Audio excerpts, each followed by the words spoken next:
अस्सलाम वालेकुम स्टूडेंट, कैसे हो आप लोग।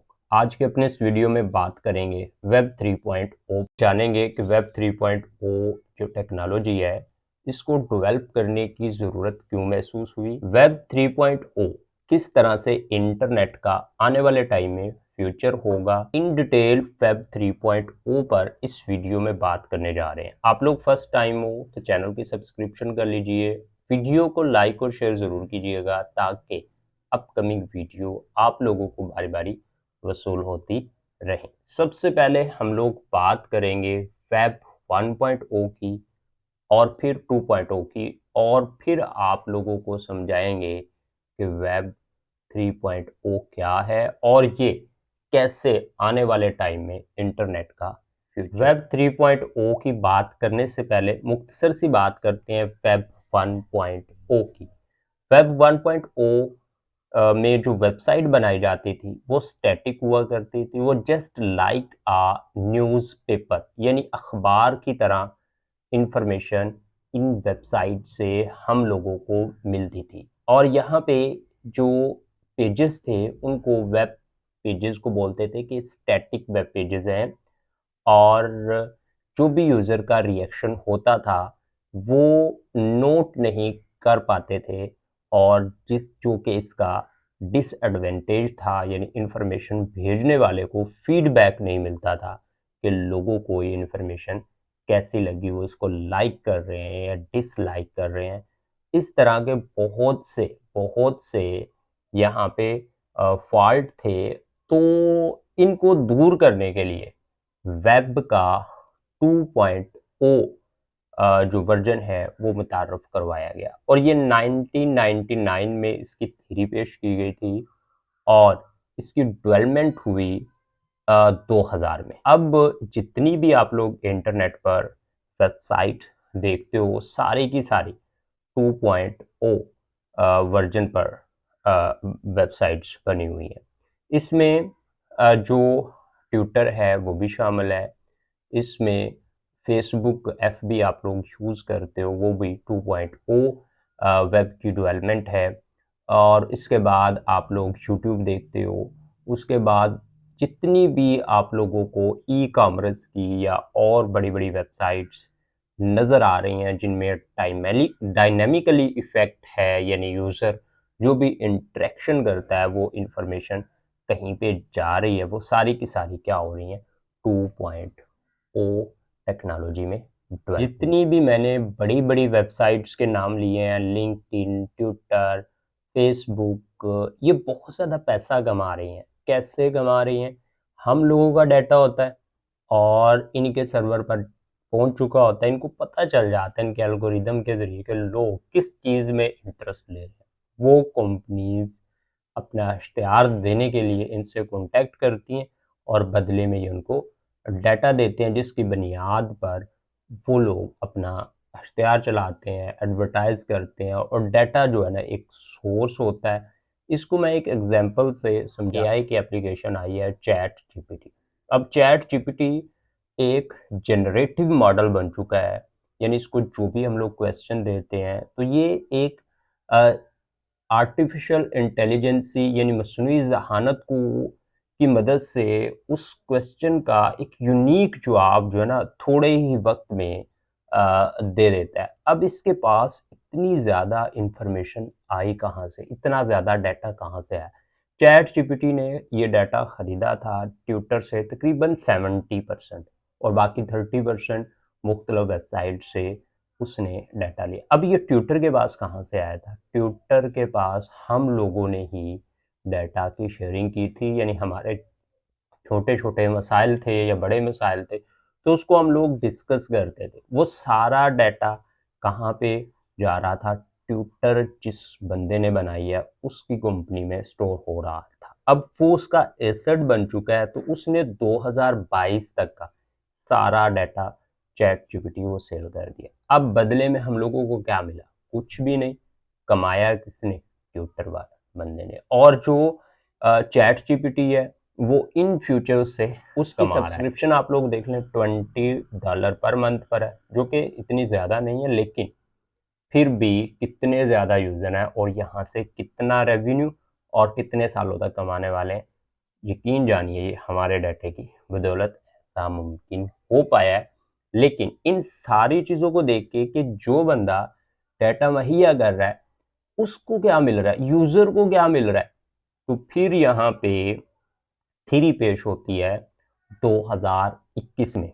2021 में वेब 3.0 की थ्योरी पेश की गई और इसको कहा गया कि हम लोग एक ऐसा सिस्टम बनाने जा रहे हैं जो कि डिसेंट्रलाइज्ड ओपन होगा और ब्लॉकचेन टेक्नोलॉजी पर डिपेंड करेगा।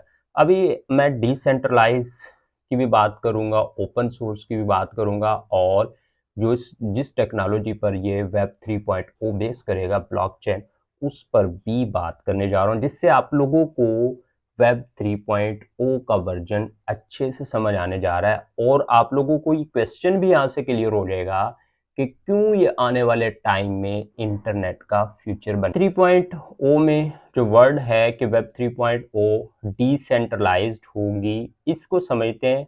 आज से पहले जो वेब 2.0 था वो था सेंट्रलाइज्ड। सेंट्रलाइज्ड मीन्स कि जितनी भी इंफॉर्मेशन थी, जो भी यूज़र जो है ना रिएक्ट करता था वेबसाइट पे, वो सारी की सारी इंफॉर्मेशन जाके एक कंप्यूटर के ऊपर स्टोर होती थी। जिस तरह से जो सर्वर हैं फेसबुक कंपनीज के, तो फेसबुक को इस्तेमाल करने वाले लोग जो भी डाटा शेयरिंग कर रहे हैं वो सारे का सारा फेसबुक के सर्वर पर स्टोर हो रहा है, वो यूट्यूब या गूगल के सर्वर पर स्टोर नहीं हो रहा। बिल्कुल ऐसे ही जो भी हम लोग कंटेंट यूट्यूब के ऊपर अपलोड कर रहे हैं वो सारी का सारी इंफॉर्मेशन यानी वो सारा का सारा कंटेंट यूट्यूब के सर्वर पर स्टोर हो रहा है, जिससे वो यूट्यूब का एसेट बन रहा है। बदले में वो क्रिएटर को तो कुछ पैसे दे रहा है, लेकिन वो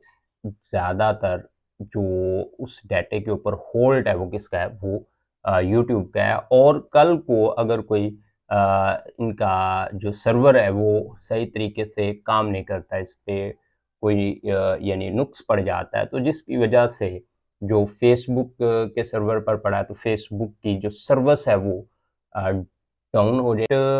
ओ की जो थ्योरी पेश की गई है उसमें ये बात बिल्कुल वाज़ह कर दी गई है कि वेब 3.0 जो है वो डिसेंट्रलाइज्ड होगा। यानी यहाँ पे जो इन एप्लीकेशंस में जो कि 3.0 में डेवलप होंगी, वो एक कंप्यूटर पर एक जगह पर मुख्तलिफ कंप्यूटर्स पर स्टोर होनी है और जिसकी वजह से अगर मुख्तलिफ कंप्यूटर्स में से किसी एक कंप्यूटर में कोई नुक्स पड़ जाता है तो सर्विस डाउन नहीं होगी और सिस्टम जो है, इंटरनेट जो है वो अच्छे से वर्क करता रहेगा। अब बात कर लेते हैं कि वेब 3.0 जो है वो ओपन सोर्स होगा। इसका मतलब ये है कि 2.0 में जो एप्लीकेशन डेवलप हुई हैं उस एप्लीकेशंस से जो डाटा कलेक्ट किया जाता है वो उस ही कंपनी के सर्वर में जाता है। अगर हम लोग फेसबुक की बात करें तो फेसबुक वाले जितना भी डाटा कलेक्ट कर रहे थे वो सारा का सारा फेसबुक के सर्वर पर जा रहा था और वो बंदा कल्ला उसका